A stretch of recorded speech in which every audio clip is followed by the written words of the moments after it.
Hello friends, a very good evening to all of you. Welcome back to the channel online Shikshan. मैं हूं आपके साथ अंजलि वालियान और आप सभी साथियों का स्वागत करती हूं आपके अपने यूट्यूब चैनल ऑनलाइन शिक्षण पर। दोस्तों, आज की क्लास बेहद महत्वपूर्ण होने वाली है क्योंकि आज हम सबसे महत्वपूर्ण टॉपिक जिसका नाम है संधि। सबसे महत्वपूर्ण टॉपिक इसलिए बोल रही हूँ क्योंकि आपके जितने भी प्रीवियस पेपर हुए हैं सबसे ज़्यादा प्रश्न अगर किसी टॉपिक से आए हैं तो वो है संधि। सबसे ज़्यादा हर पेपर में क्वेश्चन देखने को मिलेगा। डेफिनेटली 101% आपको इस टॉपिक से क्वेश्चन आपके पेपर में ज़रूर मिलेगा। तो दोस्तों, आज के इस टॉपिक को, क्योंकि ये टॉपिक जो ऐसा है कि इससे बहुत ज़्यादा बच्चे डरते हैं कि संधि नहीं आया, बाकी सब तो टॉपिक क्लियर है लेकिन संधि में प्रॉब्लम है, संधि के नाम से ही घबरा जाते हैं। तो संधि का टॉपिक आज आपका इतना अच्छे से क्लियर होगा और आपको चीज़ें याद रहेंगी। सबसे पहली बात, आपको मैं कोई भी रूल्स नहीं बताने वाली कि ये रूल याद करो, ये रूल याद करो। हम बहुत आसानी से सीखेंगे ट्रिक की हेल्प से।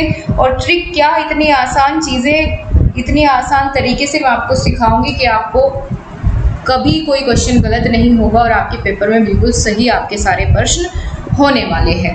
इसी के साथ आप सभी एक बार वीडियो को शेयर कर दीजिए अपने सभी फ्रेंड्स के साथ। और गाइस, संधि बड़ा टॉपिक है तो इसको हम 2 क्लासेस में कवर करेंगे। आज और कल इसका सेकंड पार्ट हो जाएगा, तो संधि से कहीं कोई प्रश्न नहीं रहेगा। साथ साथ प्रैक्टिस भी हम करते हुए चलेंगे, एक एक करके पूरा टॉपिक समझेंगे। तो चलिए फिर शुरुआत करते हैं। गाइस, अगर आप यूपी टेट की एक बेहतर तैयारी के लिए बुक लेना चाहते हैं तो यहाँ पर मैं आपको कुछ बुक सजेस्ट करने वाली हूँ जिसके हेल्प से आप बहुत अच्छे मार्क्स गेन कर सकते हैं। ये यहाँ पर आप देख रहे हैं, एक ही गाइड आती है जिसमें कि आपके 5 सब्जेक्ट होते हैं। पहली से 5वीं तक के बाल विकास, हिंदी, अंग्रेजी, गणित और पर्यावरण अध्ययन, इनमें सभी 5 सब्जेक्ट एक ही बुक में अवेलेबल कराए गए हैं और ये चक्षु पब्लिकेशन की बुक आती है। साथ ही इस बुक में क्या क्या खास बातें हैं, अगर उनकी मैं बात कर लूँ तो 5 सब्जेक्ट बहुत अच्छे से एक्सप्लेन करके इनमें दिए गए हैं। साथ ही साथ जो प्लस पॉइंट है वो ये है कि 3000 से ज़्यादा इसमें क्या है, महत्वपूर्ण प्रश्न दिए गए हैं, MCQs दिए गए हैं चैप्टर वाइज। तो ये इसकी सबसे बड़ी खास बात है। साथ ही इसमें क्या बताया गया है कि पाठ्यक्रम के अनुसार पूरा आपका लेटेस्ट जो 2021 का सिलेबस है उसी के अनुसार यहाँ पर इसको अपडेट करके इसमें सभी जानकारी आपको आपकी पाठ्यक्रम के सिलेबस के अनुसार पूरी थ्योरी मिलेगी और पिछले 2 सालों के इसमें सोल्व्ड प्रीवियस पेपर मिलेंगे। इसी के साथ ही अगर मैं बात करूँ, इसमें एक और अच्छी बात ये है कि इसमें विश्लेषण चार्ट दिया गया है। विश्लेषण चार्ट जैसे ये मैंने आपको जब क्लासेस शुरू की थी तब आपको दिखाया था कि कौन से सब्जेक्ट से कितने मार्क्स का कौन सा टॉपिक पूछा गया है, ये सबसे खास बात है। और इस गाइड में, ये आप जो चक्षु पब्लिकेशन की गाइड देख रहे हैं, इसमें पिछले वर्षों में जिस टॉपिक से जितने नंबर के प्रश्न आए हैं उनको सीधा सीधा बताया गया है, पूरा एनालिसिस करके कि कौन से टॉपिक पर आपको ज़्यादा फोकस करना है। इसी तरह से इसमें हर एक विषय की, जैसे बाल विकास आपने देखा, हिंदी, गणित, इंग्लिश, ठीक है, सभी विषय के ये एक पूरी गाइड है। और इसी के साथ अगर आप चाहते हैं कि अलग अलग बुक आपके पास हो जिसमें कि पूरा एक ही सब्जेक्ट के बारे में पूरी जानकारी हो, तो उसके लिए आपको ये अलग अलग बुक्स भी मिल जाएंगी। यानी यहाँ हर एक विषय की बुक अवेलेबल है, पर्यावरण अध्ययन, हिंदी, गणित, संस्कृत, सभी विषय की। इसमें और ज़्यादा डिटेल में आपको चीज़ें देखने को मिलेगी और साथ ही साथ चैप्टर वाइज प्रैक्टिस क्वेश्चंस भी इस बुक्स में, इन सभी बुक्स में आपको मिलेंगे। इन बुक्स का लिंक आपको डिस्क्रिप्शन में दिया गया है, वहाँ से आप इसको घर बैठे ऑर्डर कर सकते हैं। सबसे पहले दोस्तों, आपको पता होना चाहिए कि जो संधि शब्द है इसका क्या अर्थ होता है। तो दोस्तों, संधि का अर्थ होता है मेल। क्या होता है? संधि का शाब्दिक अर्थ क्या होता है? मेल करना, मिलाना, है ना। तो संधि आप सुनते थे कि 2 राजाओं के बीच में संधि हो गई, यानी उनके बीच में मेल हो गया, मतभेद खत्म हो गया, उसी को हम क्या कहते हैं? संधि कहते हैं। ठीक है, तो संधि का शाब्दिक अर्थ अगर आपसे पूछा जाए तो आप क्या बताएंगे? मेल होता है। और किसका मेल होता है? शब्दों का, वाक्यों का, वर्णों का, किसका होता है? तो वर्णों का मेल होता है। 2 वर्णों के मेल को हम क्या कहते हैं? संधि कहते हैं। ठीक है। और एक और यहाँ से बहुत अच्छा प्रश्न ये बन जाता है कि संधि का विलोम बताइए। तो इसका विलोम भी आप साथ साथ जानते हुए चलिए कि संधि का विलोम क्या होता है, विच्छेद होता है। संधि और समास का जो विलोम होगा इसमें बच्चे ज़्यादा कन्फ्यूज़न होते हैं कि विग्रह होगा या विच्छेद होगा। तो आपको पता होना चाहिए संधि का विलोम तो क्या है, विच्छेद है। और समास का विलोम अगर पूछा जाए तो समास का होता है विलोम विग्रह, ठीक है। और संधि का क्या होता है, विच्छेद होता है। और संधि कहते किसे है, दो वर्णों के मेल को संधि कहते हैं। अब कैसे समझे कि भाई दो वर्णों का मेल कैसे हो रहा है, हमें क्या पता, नहीं पता है तो मैं बता रही हूँ। उदाहरण देखिए, उदाहरण में मैंने एक उदाहरण लिखा हुआ है विद्या धन आल्य, ठीक है। दो शब्द थे और दो शब्दों में आप देखेंगे जैसे पहले मैंने लिखा विद्या और यहाँ लिखा है आल्य। तो विद्या मैंने आपको बताया था कि सभी व्यंजन जो होते हैं वो सभी किसी न किसी स्वर की हेल्प से लिखे जाते हैं, बोले जाते हैं। बिना स्वर के वो नहीं लिखे जाते व्यंजन, ठीक है। या बिना स्वर के व्यंजन अपने आप में पूरे नहीं होते हैं, वो स्वर की सहायता से ही बोले और लिखे जाते हैं। तो जैसे विद्या लिखा हुआ है, तो अगर इसमें हम देखें कि इसमें अंत में, इस शब्द के अंत में ये कैसा शब्द है, आकारांत शब्द है, तो आ स्वर है, ठीक है। विद्या में कौन सा स्वर लगा है, आ स्वर लगा है अंत में, जहाँ से ये टूट रहा है। और आल्य में भी आ ही स्वर लगा हुआ है। तो जब ये वाला आ और इस वाले शब्द का आ मिल जाता है, इनका मेल हो जाता है, तो ये क्या बनाएंगे, दीर्घ आ ही बनाएंगे, ठीक है। और इस तरीके से विद्या धन आल्य का जब हम मेल करेंगे, आ जो हमारा यहाँ पर जो दो वर्णों का, इन दो वर्णों का जो मेल बन के बड़ा दीर्घ आ बना है, तो इससे क्या बनेगा, विद्या धन विद्यालय बन जाएगा, ठीक है। विद्यालय बन जाएगा। दो अलग अलग शब्द थे, इनमें दो वर्णों का मेल हुआ, जहाँ पर ये टूट रहे थे वहीं से इनको मेल किया गया और बड़ा आ की मात्रा यहाँ पर आ गई। ये क्या बन गया, आपका विद्यालय बन गया। अब इसको जैसे जैसे हम आगे बढ़ेंगे वैसे वैसे आपको ये क्लियर होता जाएगा। हम बहुत सारे एग्जाम्पल करेंगे, खूब सारी प्रैक्टिस करेंगे, जितने भी प्रश्न आ सकते हैं वो सभी महत्वपूर्ण एग्जाम्पल्स के रूप में मैंने आपके सामने लिखे होंगे और आप उनका अपने आप आंसर कर रहे होंगे कुछ समय बाद। अब दोस्तों आपसे पूछा जाता है कि संधि के कितने प्रकार होते हैं, कितने भेद होते हैं। तो संधि मुख्यतः 3 प्रकार की होती है या 3 भेद होते हैं संधि के। कौन कौन से, पहला है स्वर संधि। दोस्तों अगर देखने में क्लियरिटी में कोई प्रॉब्लम है तो यहाँ 3 डॉट्स आपकी मोबाइल स्क्रीन पर होंगे, उन पर क्लिक करके आप अपने फ़ोन से वीडियो की क्वालिटी को बढ़ा सकते हैं। यहाँ से बिल्कुल आपको एकदम सटीक स्वच्छ साफ सुथरी वीडियो आपके साथ शेयर की जा रही है, ठीक है, बिल्कुल अच्छी क्वालिटी में। तो पहला क्या है संधि का प्रकार, स्वर संधि। दूसरा होता है व्यंजन संधि और तीसरा होता है विसर्ग संधि।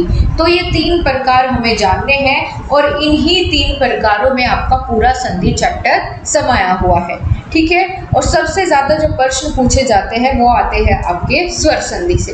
तो 3 प्रकार आपको याद हुए, संधि के 3 भेद कौन कौन से हैं, स्वर संधि, व्यंजन संधि और विसर्ग संधि, ठीक है।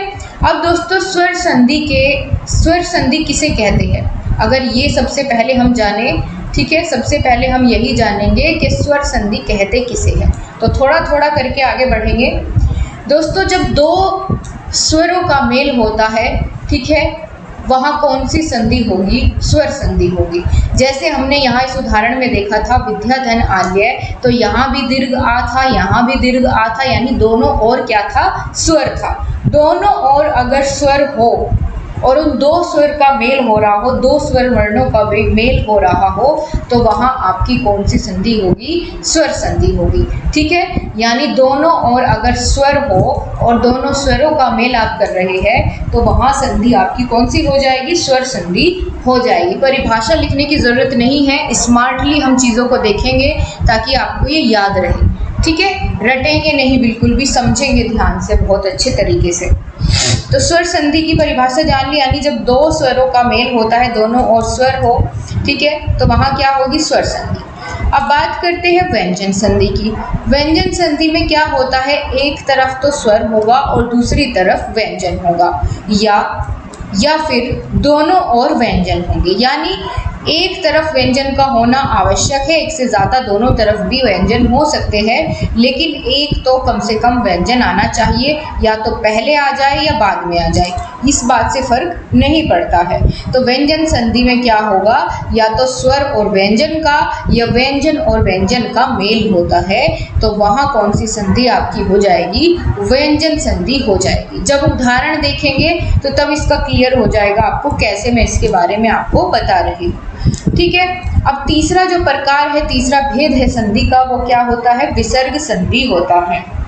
अब विसर्ग संधि की परिभाषा अगर हम जाने तो एक तरफ विसर्ग का होना अनिवार्य है, विसर्ग का चिन्ह है ना ये, तो एक तरफ तो विसर्ग का होना अनिवार्य है और दूसरी तरफ स्वर आ जाए या व्यंजन आ जाए, कोई भी दोनों में से आ जाए, तो आपका क्या हो जाएगा, विसर्ग संधि हो जाएगा। जहां आपको विसर्ग दिखा वहां तुरंत आपने क्या लगाया, विसर्ग संधि लगा दिया। अब हमने अभी तक क्या जाना, हमने अभी तक ये जाना कि संधि किसे कहते हैं, संधि दो वर्णों के मेल को कहते हैं। संधि का विलोम क्या होता है, विच्छेद होता है। संधि के कितने भेद होते हैं, 3 भेद होते हैं। कौन कौन से, स्वर संधि, व्यंजन संधि, विसर्ग संधि, तीनों की परिभाषा हमने देख ली। अब हम सबसे पहले बात करेंगे, जो आज की क्लास हमारी बेसिकली जिस पर फोकस्ड होने वाली है, वो हमारी कौन सी संधि होगी, स्वर संधि होगी। क्यों, क्या स्वर संधि इतनी बड़ी है कि आज की क्लास में आ पाएगी? हाँ, क्योंकि स्वर संधि के 5 प्रकार होते हैं और इन 5 प्रकारों को हम भर भर के इनकी प्रैक्टिस करेंगे कि कोई भी क्वेश्चन आए और आपका गलत ना हो, ठीक है। आपको इसके बाद कोई बुक से प्रैक्टिस करने की आवश्यकता नहीं रहेगी, हालांकि हम इसका टेस्ट भी लगा लेंगे बाद में, लेकिन ये भी आपके टेस्ट से कम नहीं होगा। यहाँ पर आपको अपने आप आंसर करने का पूरा मौका दिया जाएगा। अब जैसे मैंने आपको बताया कि स्वर संधि पढ़ेंगे, यानी स्वर संधि के कितने भेद होते हैं, 5 भेद होते हैं। स्वर संधि के भी 5 भेद होते हैं। संधि के भेद 3 और स्वर संधि भी 5 भेदों में बटी हुई है। बाकी व्यंजन के और विसर्ग के कोई भेद नहीं होते हैं, ठीक है। तो स्वर संधि के भेद देखते हैं, चलिए। पहला है दीर्घ स्वर संधि। पहला भेद क्या है, दीर्घ स्वर संधि। दूसरा होता है वृद्धि स्वर संधि। तीसरा हमारा है गुण स्वर संधि। चौथा प्रकार है यण संधि और 5वां क्या है, अयादी संधि, ठीक है। अब आपको पता है ये सभी स्वर संधि के उदाहरण हैं, तो आप ऐसे शॉर्ट में भी लिख सकते हैं ताकि आपको याद रहे। कौन कौन से प्रकार है इसके 5, दीर्घ, गुण, वृद्धि, यण और अयादी, ये 5 प्रकार की होती है स्वर संधि। अब हमें आज यही देखना है कि दीर्घ संधि कब होगी, वृद्धि संधि कब होगी, गुण संधि कब होगी, ये सब आपको बहुत आसानी से आज याद हो जाने वाले हैं। तो हम करेंगे ट्रिक से बहुत अच्छे से इनकी पहचान। सबसे पहले मैं आपको बता दूं कि आपसे प्रश्न कैसे बनता है संधि वाले चैप्टर से। या तो आपको कोई भी शब्द दे देगा और पूछेगा कि इसमें कौन सी संधि है, संधि बताइए इसमें कौन सी संधि है। या फिर आपको कोई संधि दे देगा, कोई शब्द दे देगा और पूछेगा कि इसका आप लोग क्या करिए, संधि का क्या करिए, विच्छेद करिए, ठीक है। इसका विच्छेद आपको करना है। तो इस तरीके से आपसे 2 तरह के प्रश्न पूछेगा, या तो शब्द देके पूछेगा इसमें कौन सी संधि है, या फिर आपसे विच्छेद करवाएगा। बस, इससे ज़्यादा प्रश्न यहाँ से और ज़्यादा टाइप के क्वेश्चन नहीं पूछे जाते हैं। तो अब इन्हीं को फोकस करते हुए आगे बढ़ते हैं। सबसे पहले हम लोग जानेंगे स्वर संधि का पहला भेद, जिसके बारे में मैं आपको बता रही थी, दीर्घ संधि। अब दोस्तों बहुत ध्यान आपका पूरा यहीं पर होना चाहिए। जो चीज़ें मैं आप बताऊंगी वो आपको एग्ज़ाम हॉल में बैठने के बाद तक हेल्प करेगी, अगर आप सब कुछ भूल जाते हैं तब भी। देखिए, पहला भेद क्या है, दीर्घ स्वर संधि, ठीक है, दीर्घ संधि या दीर्घ स्वर संधि। तो दीर्घ संधि की आप पहचान कैसे करेंगे? सबसे पहले तो मैं आपको बताऊंगी पहचान कैसे करनी है, क्योंकि सीधा सीधा प्रश्न ऐसे ही बनेगा कि इसमें कौन सी संधि है। तो पहचान कैसे करेंगे दोस्तों? पहचान आपको करनी है कि जहाँ से भी संधि का विच्छेद हो रहा हो वहाँ पर अगर बड़ा आ, बड़ी ई या बड़ा ऊ लिखा हुआ है या बड़े ऊ की मात्रा है, या तो दीर्घ आ की मात्रा हो या दीर्घ ई की मात्रा हो या दीर्घ ऊ की मात्रा हो, तो वहाँ कौन सी संधि होगी? दीर्घ संधि हो जाएगी। ठीक है, दीर्घ नाम में आया है तो यानी सभी दीर्घ होना चाहिए। आप आ की मात्रा भी दीर्घ, ई की भी और ऊ की भी। अब आप कहेंगे मैम समझ में नहीं आया, ये आ ई ऊ आपने ऐसा क्यों बताया? तो देखिए, अब आप खुद बताने लगेंगे। यहाँ देखिए, सबसे पहला उदाहरण लिखा है विद्यालय। ठीक है, आपको पता है विद्यालय को जब हम विच्छेद करेंगे तो कैसे लिखेंगे? विद्याधन आल्य लिखेंगे। तो यानी इसका विच्छेद जो है यहाँ से हो रहा है। समझ गए आप? ठीक है, यहीं से तो होगा, क्योंकि दोनों और कुछ ना कुछ मीनिंगफुल वर्ड्स बनने चाहिए। ऐसा तो नहीं है कि आप इसको ऐसे तोड़ देंगे कि वी धन धाल्य, ऐसे तो नहीं तोड़ेंगे, इतना तो सब जानते हैं। ठीक है, तो विद्या धन आल्य जोड़े के रूप में तोड़ेंगे इसको। तो यानी आपको पता चल गया कि यहाँ से इसका विच्छेद होगा। अब जहाँ से विच्छेद हो रहा है, अगर वहाँ या तो बड़ा आ हो, बड़ी ई हो या बड़ा ऊ हो, तो 100 के 100% वहाँ दीर्घ स्वर संधि हो जाएगी। अब चलिए सबसे पहले पहचान करते हैं देवाल्य। ठीक है, देव धन आल्य, तो यानी यहाँ से टूट रहा है, और जहाँ से ये शब्द टूट रहा है, विच्छेद हो रहा है, वहीं क्या है? बड़ा आ की मात्रा है। इसका मतलब भाई ये भी दीर्घ स्वर संधि है। हिमालय, हिम धन आल्य, तो यानी यहाँ भी बड़ा आ आपको दिख गया। ठीक है, यहाँ बड़ा आ दिख गया, यहाँ बड़ा आपको दिख गया आ, इसके साथ यहाँ बड़ा आ, यहाँ बड़ा आ, आपको हर एक उदाहरण में ये मिलेगा। अब आ वाले देख लिए, अब बड़ी ई वाले देखेंगे, यानी बड़ी ई की मात्रा जहाँ लगी होगी। तो यहाँ देखिए, जहाँ से टूट रहा है, जहाँ से विच्छेद हो रहा है, हर जगह आपको क्या मिलेगी? दीर्घ ई मिलेगी। तो यानी इन सभी शब्दों में कौन सी संधि है? दीर्घ स्वर संधि है। अब ई की बात कर ली, अब बड़ा ऊ की बात करेंगे। तो भानुदय, लघुर्मी, वधूत्सव, ठीक है, लघुक्ति, तो ये ऐसे हो जाएगा। तो ये सभी इन शब्दों में कौन सी संधि होगी? यहाँ पर सभी में कौन सी संधि हो जाएगी? आपकी दीर्घ स्वर संधि हो जाएगी। ठीक है, अब ये तो आपने जान ली दीर्घ स्वर संधि की पहचान। अब कोई भी आपको मैं एग्जाम्पल बोलूँ, आप उसमें धड़ से बताएंगे कि इसमें कौन सी संधि है। दीर्घ स्वर संधि की पहचान आपने कर ली, अब इसका विच्छेद करके देखेंगे। चलिए मेरे साथ साथ करिए। विद्यालय का विच्छेद मैंने लिखा हुआ है विद्या धन आल्य। देवालय का बताइए कैसे करेंगे? जितनी प्रैक्टिस करेंगे गाइस, जितनी लिखने की कोशिश करेंगे, जितना अपना पेन चलाएंगे, उतना ज़्यादा आपको क्लियर होगी चीज़ें। तो इसका करवाइए जल्दी से विच्छेद। देवालय का देव धन आल्य, ठीक है, दोनों और कुछ ना कुछ मीनिंगफुल वर्ड्स बनने चाहिए। हिमालय का क्या बनेगा? हिम धन आल्य। परीक्षार्थी का जल्दी से विच्छेद करिए। परीक्षा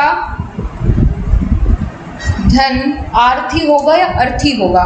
तो आर्थी तो कुछ नहीं होता है, अर्थी एक मीनिंगफुल वर्ड है, तो परीक्षा धन अर्थी। विद्यार्थी का क्या होगा? विद्या धन अर्थी। कदापि का क्या होगा? कदा धन अपि। बहुत बढ़िया, बहुत सही आप जा रहे हैं। रामायण का क्या होगा? रामायण का करिए, चलिए जल्दी से। रामायण का विच्छेद करिए, तो राम धन अयन, ठीक है, आयन कुछ नहीं होता है, अयन होता है। तो इसका विच्छेद आपने कैसे किया? राम धन अयन। आगे भी करिए, बड़ी ई की मात्रा जहां आपको दिख रही है, ठीक है। तो पहचान आपने देख ली, इनका भी आपको क्या करना है? विच्छेद करना है। तो गिरीश का संधि विच्छेद करके बताइए मुझे जल्दी से, क्या होगा गिरीश का संधि विच्छेद? ठीक है, चलिए। तो गिरीश का लिखते हैं सबसे पहले, गिरी धन ईश। कपीश का बताइए, कपी धन ईश। मुनीन्द्र का बताइए, मुनीन्द्र का कैसे लिखेंगे?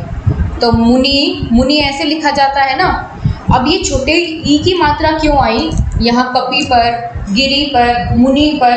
देखिए जब आप इनको अलग से लिखते हैं मुनि को, तो आप हमेशा ऐसे ही तो लिखते हैं, यहाँ बड़ी की मात्रा तो नहीं लगाते, ठीक है। तो ये वर्तनी का आपको अपने आप यहाँ पर थोड़ा सा ध्यान रखना है, जितनी प्रैक्टिस करेंगे उतना अपने आपको ये चीज़ें क्लियर हो जाएंगी, ठीक है।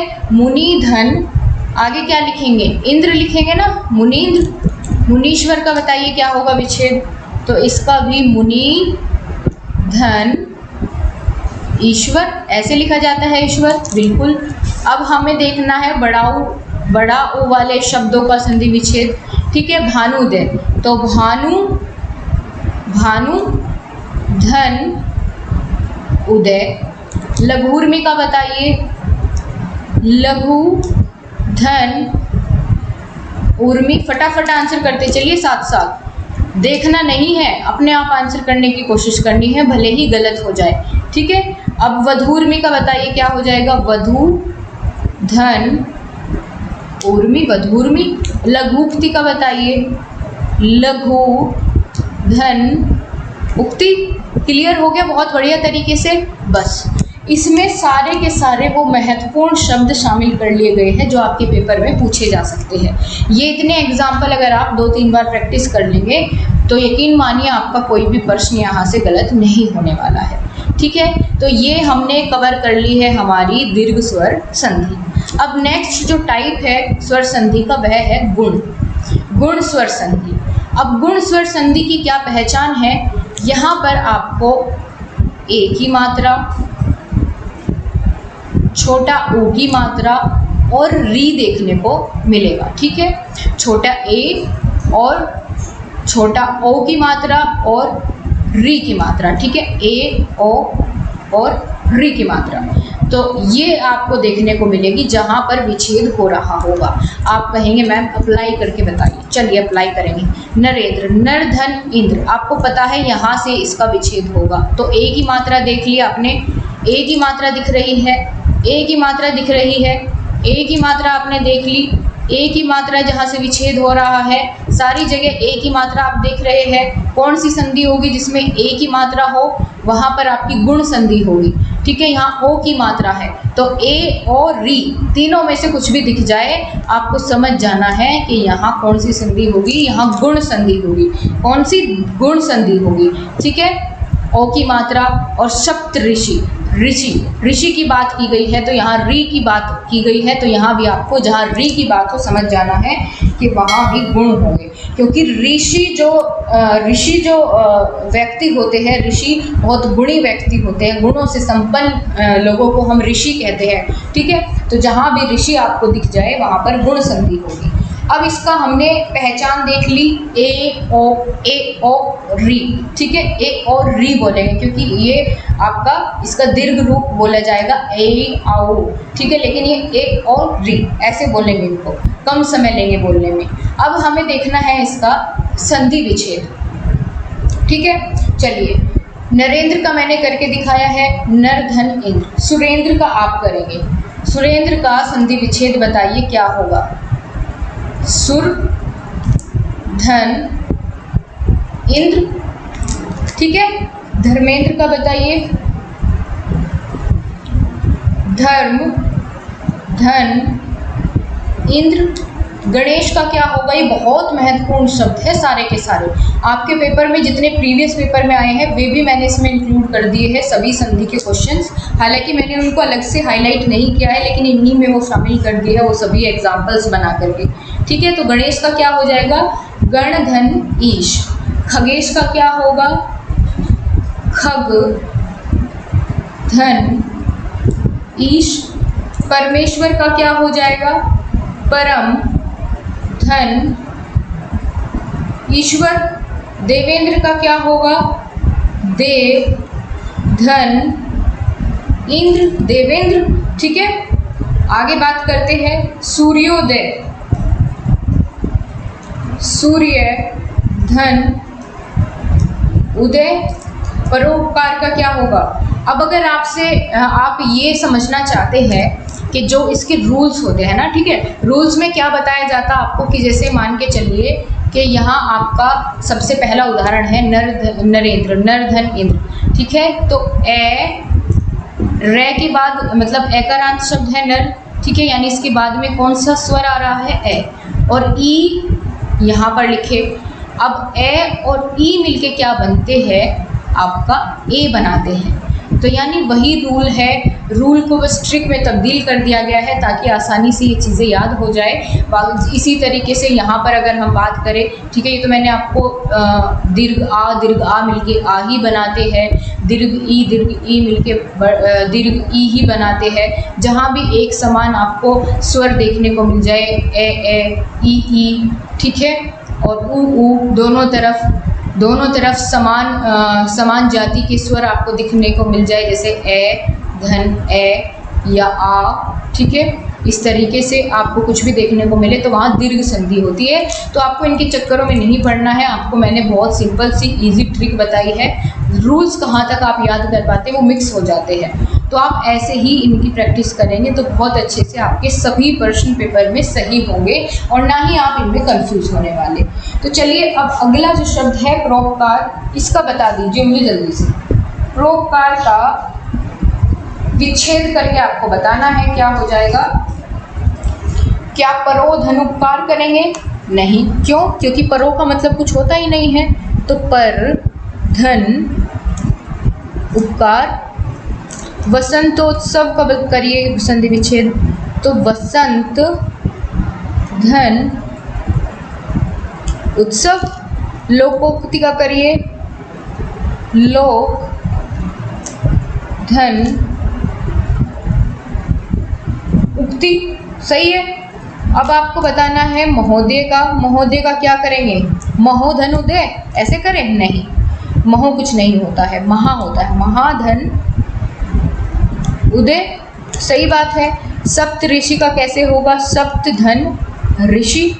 देव ऋषि का कैसे होगा? देव धन ऋषि। हो गया याद? बहुत अच्छे तरीके से समझ में आ गया आपको। अब आपकी दीर्घ के साथ साथ गुण संधि भी समाप्त होती है। गुण संधि भी आपने बहुत अच्छे तरीके से, उसके जितने भी एग्जाम्पल इम्पोर्टेंट थे, बहुत ज़्यादा पूछे जाने की उम्मीद जिनकी है, वो सभी मैंने आपको एग्जाम्पल्स भी करा दिए हैं। तो दोस्तों अब बारी आती है तीसरे प्रकार की। दो प्रकार हमने बहुत अच्छे तरीके से जान लिए, अब तीसरे की बारी आती है जिसका नाम है वृद्धि स्वर संधि। वृद्धि स्वर संधि की पहचान क्या है? जिस भी शब्द में आपको बड़े आई की मात्रा और बड़ा औ की मात्रा देखने को मिल जाए, यानी डबल मात्रा दिख जाए, वृद्धि वाली मात्रा ये दिख जाए, ये वाली, तो आप समझ जाइएगा वहाँ कौन सी संधि होगी, वहाँ आपकी स्वर संधि होगी। ठीक है, अब कोई भी उदाहरण ले लो, आपका इनसे बाहर जाएगा ही नहीं। जहाँ भी आपको ये डबल मात्रा दिख जाए वहाँ आपको समझ जाना है वृद्धि संधि या वृद्धि स्वर संधि, वहाँ पर आपका आंसर हो जाएगा। तो ये तो आपकी पहचान हो गई। अब इसका विच्छेद करना भी जानेंगे, लेकिन एक बार पहचान में आपको दिखा दूँ। जैसे सदैव डबल मात्रा दिख रहे हैं, एक एक, मध्यक्य, महोषधि, जलौज, महोज, प्रमोज, सब में डबल मात्रा आपको देखने को मिलेगी जितने भी आपके वृद्धि संधि के उदाहरण होंगे। तो बस आपको ये चीज़ याद रखनी है, सिर्फ इतना याद रखना है, इससे आपकी पूरी संधि क्लियर हो रही है। सिर्फ आपको ये मात्राएं ध्यान रखनी है। ठीक है, अब हम बात करते हैं कि सदैव का संधि विच्छेद क्या होगा। जो हमारी वृद्धि संधि है, इनका संधि विच्छेद हम कैसे करेंगे। तो पहला शब्द क्या है, अब आपकी भर के प्रैक्टिस हो रही है। देखिए पहला यहाँ पर शब्द दिया गया है सदैव। सदैव का संधि विच्छेद हम कैसे करेंगे? सदा धन एव। ठीक है, सदा धन एव। अब देखिए अगर इसका हम रूल जानना चाहे कि कैसे आए, कैसे बना, तो सदा के बाद अंत में कौन सा स्वर आया है? आ, और यहाँ क्या बना है? ए। तो आ और ए मिलकर के क्या बनाते हैं? दीर्घ ए बनाते हैं। ठीक है, आए बनाते हैं। इस प्रकार ये यहाँ पर ये वाला रूल फॉलो हो रहा है। ठीक है, एक एक का क्या होगा? एक धन एक। अब आप कहेंगे इसमें भी क्या यही लग रहा है? हाँ बिल्कुल। तो एक यानी क्या का जो व्यंजन है वो आ स्वर के मेल से बना है, और आ धन ए मिलकर भी क्या बनाएंगे? दीर्घ ए बनाएंगे। ठीक है, तो एक एक, एक धन एक। मध्यक्य का क्या होगा? मद धन एक। महौषधि का क्या होगा, ये बहुत पूछा जाता है आपके पेपर में, महौषधि। तो ये क्या, कैसे करेंगे इसका संधि विच्छेद? महाधन, महाधन औषधि, ठीक है, महाधन औषधि। जलोज का कैसे करेंगे? जल धन औज, ठीक है। महोज का कैसे करेंगे? जैसे जलोज का हुआ वैसे ही महोज का करेंगे, महाधन औज। परमोज का कैसे करेंगे? परम धन औज, परमोज, ठीक है। तो ये इसी के साथ आपका वृद्धि संधि भी कंप्लीट होता है। दीर्घ, गुण, वृद्धि, तीनों के बारे में हमने बहुत सारे एग्जाम्पल और तीनों को बहुत अच्छे से समझ लिया है। अब लास्ट के दो टाइप जो बचते हैं हमारे स्वर संधि के, वो कौन कौन से हैं? यण संधि और अयादी संधि। अब यण संधि की बात करें तो यण संधि की पहचान क्या है? किसी भी शब्द में, क्या कहा है? किसी भी शब्द में य और व के साथ आपको कहीं भी आधा वर्ण देखने को मिल जाए, वहाँ आपकी कौन सी संधि हो जाएगी? यण संधि हो जाएगी। ध्यान रखिएगा, मैंने ये कहा है ये और वह के साथ आधा वर्ण आना कंपलसरी है, तभी आपकी यण संधि होगी। कभी आप कहने लगे कि मैम यहाँ यह दिख रहा है, वह दिख रहा है, क्या यहाँ भी यण संधि है? बिल्कुल नहीं, क्योंकि इनके साथ आधा वर्ण नहीं है। तो यहाँ देखेंगे, आप पहचान करिए क्या ऐसा सही में सही है कि जो मैं आपको बता रही हूँ ऐसा लागू हो रहा है। तो देखिए, स्वागत व लिखा हुआ है और मैंने क्या बताया? यह और वह के साथ आधा वर्ण होना चाहिए। यह लिखा हुआ है, यह के साथ आधा वर्ण है, यहाँ भी यह के साथ आधा वर्ण है, यहाँ भी व के साथ आधा वर्ण है। सभी एग्जाम्पल्स देखेंगे आप, ये आपका पेपर में पूछा गया प्रश्न है, प्रीवियस पेपर में। यहाँ भी आपको व के साथ आधा वर्ण मिलेगा, यहाँ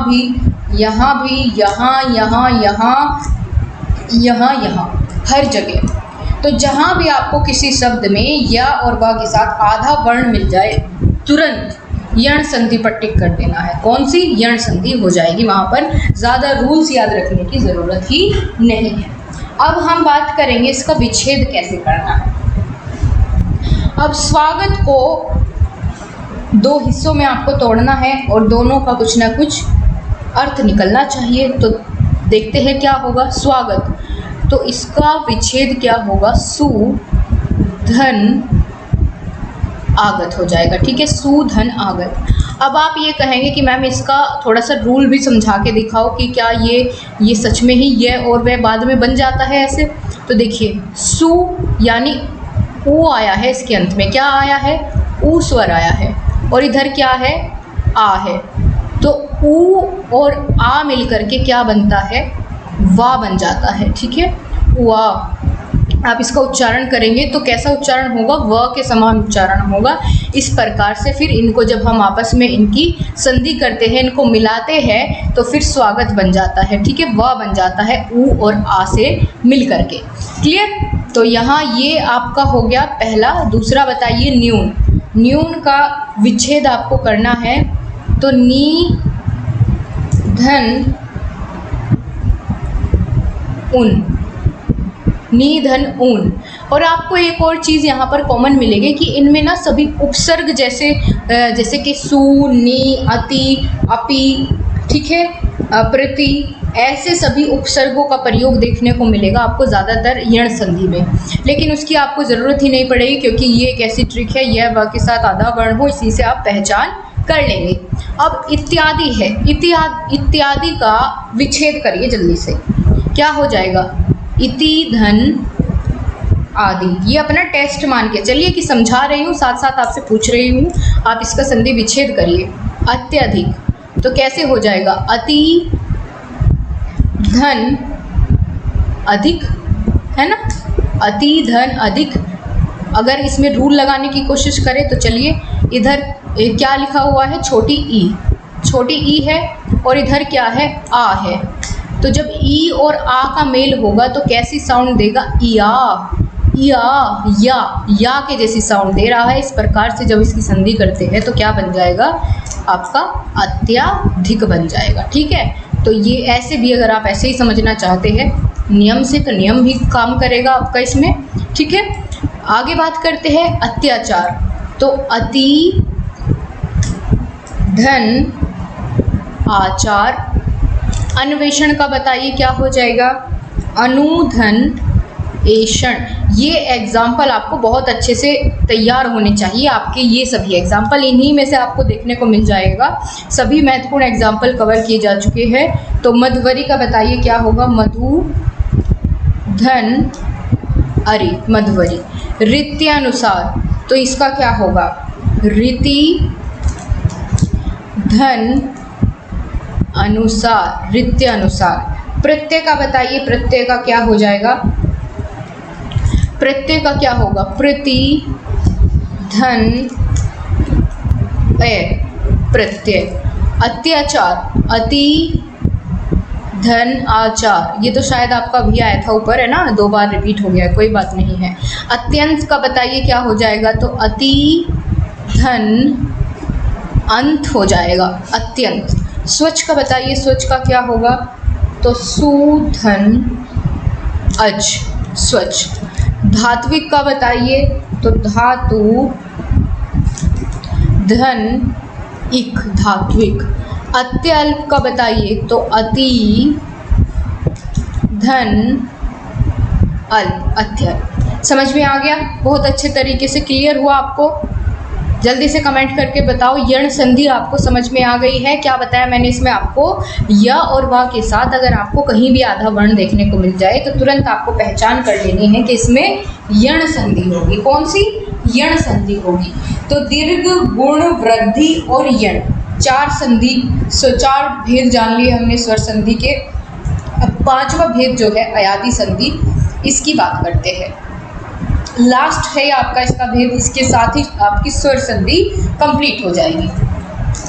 तो अयादी संधि की अगर पहचान की मैं बात करूं तो इनमें क्या होगा, आपको इन शब्दों के अंत में अक, उक, इत्र, इक, अन, इनसे अंत हो रहा होगा हर एक शब्द का, ठीक है। जैसे गायक, गायक, अंत कैसे हो रहा है, गायक। अक, अक से हुआ इसका अंत नायक, अक से हुआ पावक, अक से हुआ नयन, अन से हुआ, ठीक है, अन से हुआ, अक से हुआ शयन, अन से हुआ नाविक, इक से हुआ, ठीक है, इक से अंत हुआ।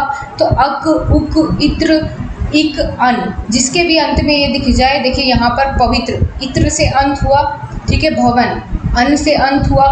तो ये सभी ऐसे शब्द हैं जिनका अंत इस ध्वनि के साथ हो रहा है, अक, इक, उक, ठीक है, इत्र, अन, इन सभी से इनका अंत हो रहा है। और ऐसा कोई भी आपको शब्द दिख जाए, वहाँ आपका कौन सा संधि होगी, अयादी संधि होगी। जितने भी उदाहरण हैं सब में मैंने अप्लाई भी करके आपको दिखा दिया है। अब देखना ये होगा कि यहाँ पर हम इनका विच्छेद कैसे करेंगे, ठीक है, इनका विच्छेद कैसे करेंगे। तो वही सेम कंडीशन फॉलो करनी है कि दो विच्छेद करते समय दोनों तरफ से हमें कुछ ना कुछ क्या बनना चाहिए, एक सार्थक शब्द बनना चाहिए। जैसे गायक है तो ये बहुत पूछा जाता है आपके पेपर में, गायक, गायक का संधि विच्छेद क्या होगा, तो गे, गे मतलब गाया जाने वाला, गे धन अक, ठीक है। नायक का बताइए, तो नायक का क्या हो जाएगा, नायक का विच्छेद करिए तो ने धन, इसी के समान होगा बिल्कुल, ने धन अक। पावक का करिए, पावक का भी तो ऐसे ही होगा। तो क्या पे धन अक कर दे, नहीं करेंगे, क्यों, क्योंकि पे का कोई मतलब नहीं होता है, पो का होता है, ठीक है। तो पो धन अक। अब इसी तरीके से गायक जो है आपके पेपर में पूछा गया है, नयन आपके पेपर में पूछा जा चुका है। तो जिन पर स्टार लगा है इनको तो बहुत ध्यान से आपको देखना है। अब नयन का नयन का बनाइए, नयन का कैसे विच्छेद होगा, तो नयन का होगा ने धन अन। अब आप एक चीज़ यहाँ पर नोटिस करिए कि जहाँ पर आ की मात्रा लगी हुई है, जैसे गायक, नायक, पावक, तो यहाँ आपको बड़ी आई की मात्रा देखने को मिल रही है, या बड़ी मात्रा देखने को, या डबल मात्रा देखने को मिल रही है। लेकिन जहाँ पर कोई भी यहाँ नयन है जैसे, ठीक है, नायन होता तो डबल मात्रा हो जाती, नयन है, उदाहरण के तौर पर मैं आपको समझा रही हूँ, तो एक ही मात्रा आएगी। अब जैसे शयन है तो शे धन अन। अब नाविक है, नाविक में यहाँ आ की मात्रा है, आ की मात्रा है तो इस पर डबल मात्रा आपको चढ़ा देनी है, तो नौ धन इक नाविक हो जाएगा। ठीक है, क्लियर। इसी के साथ पवित्र, पवित्र में आपको क्या देखने को मिला कि पवित्र में पे धन इत्र तो कुछ नहीं होता है, इसके लिए आपको पो ही बनाना पड़ेगा इसके साथ इत्र। भवन का कैसे होगा, तो भो धन अन भवन। ठीक है, ओ और ए मिलकर के क्या बनते हैं, व बनाते हैं, तो इस प्रकार से क्या बन जाएगा, भवन बन जाएगा। तो ये आपने अब जो मैंने आपको पहचान बताई थी कि जिनके अंत में अक इक उक इत्र अन आ रहा हो, कोई सभी अयादी संधि है। तो अब देखिए यहाँ पर क्या कमाल हुआ है, ये देखिए अक अक अक अन अन इक इत्र, सबके अंत में यही मिलेगा आपको जो मैंने पहचान बताई है, अन। ठीक है, सबके अंत में आपको यही देखने को मिलेगा, तो ये आपकी हेल्प भी करेगा विच्छेद करने में भी। ठीक है, तो ये थी आपकी अयादी संधि। अब सब कुछ आपको क्लियर है, हम एक बार फटाफट से फ्लैशबैक में जाते हैं। हमने क्या क्या सीखा, हमने दोस्तों आज की क्लास में सीखा संधि के बारे में। संधि किसे कहते हैं, संधि का शाब्दिक अर्थ होता है मेल, और किसका मेल, वर्णों का मेल, दो वर्णों के मेल को हम संधि कहते हैं। संधि का विलोम विच्छेद, क्योंकि हम विच्छेद करना भी सीखेंगे इसमें, है ना। तो संधि के प्रकार मैंने आपको बताए, स्वर व्यंजन और विसर्ग संधि। आज हमने बात की पूरा डिटेल में स्वर संधि के बारे में, क्योंकि स्वर संधि के 5 भेद होते हैं, तो जिससे ज़्यादा आपको एक दिन में बर्डन ना फील हो और बहुत अच्छे से आप फ्रीली समझ सके, तो आज हमने स्वर संधि के 5 भेद बहुत अच्छे से जान लिए। दीर्घ, गुण, वृद्धि, यण, आयादी के बारे में, व्यंजन और विसर्ग संधि कल पूरा कर लेंगे, और कोशिश करूंगी कि जितने भी क्वेश्चन हो वो साथ के साथ कल ही की क्लास में साथ साथ निपटारा इनका हम करते हुए चलें। ठीक है, तो ये हो गया आपका स्वर संधि। फिर स्वर संधि के हमने बहुत सारे उदाहरण देखे। दीर्घ की क्या पहचान थी, ट्रिक क्या थी, तो आ, बड़ा आ, बड़ी ई, बड़ा ऊ की मात्रा जहाँ भी आपको दिख जाए, जहाँ से विच्छेद हो रहा है, इसका मतलब वहाँ हो जाएगी दीर्घ संधि। जहाँ से विच्छेद हो रहा है वहाँ अगर ए, ओ और री की मात्रा आपको दिख रही है तो वहाँ हो जाएगी आपकी गुण संधि। और वृद्धि संधि में आए और औ की मात्रा अगर आपको दिख रही है, यानी डबल मात्रा दिख रही है, वहाँ आपकी वृद्धि संधि हो जाएगी। बहुत सारे उदाहरण देखें, इन सबको आप अपने हाथों से इनको ज़रूर लिखें। ठीक है, पेन की सहायता से, करण कारक से। पेन साधन है तो करण कारक साधन का प्रयोग करते हुए, पेन का प्रयोग करते हुए अपने नोटबुक में सुंदर सुंदर अक्षरों में ज़रूर लिखें, आपकी बहुत मदद होने वाली है। संधि का प्रश्न आपका गलत नहीं होगा। तो यण संधि के बारे में जानना, यानी यण की पहचान क्या थी, य और वा के साथ आधा वर्ण आ रहा था। ठीक है, अयादी की क्या थी, अंत में अक, उक, इत्र, इक, अन से अंत हो रहे होंगे ये सभी शब्द। तो ये थी हमारी स्वर संधि। आपको कैसा और कितना समझ में आया, कैसी लगी आज की क्लास, आप लोग कमेंट बॉक्स में ज़रूर बताएं। और अगर आप चैनल पर पहली बार विजिट कर रहे हैं तो गाइस चैनल को सब्सक्राइब कर बेल आइकन का बटन ज़रूर प्रेस कर ले। और पीडीएफ के लिए आप टेलीग्राम ग्रुप का लिंक कमेंट बॉक्स में दिया गया है, वहाँ से ज्वाइन कर लीजिए, आपको मॉर्निंग में पीडीएफ मिल जाएगी आज की क्लासेस की। So thank you so much guys, class पसंद आई है तो लाइक और शेयर करना आपको नहीं भूलना है। Bye bye, take care. अब शाम की क्लास आपकी होगी जो मैथ्स की, उसमें सभी को आना है।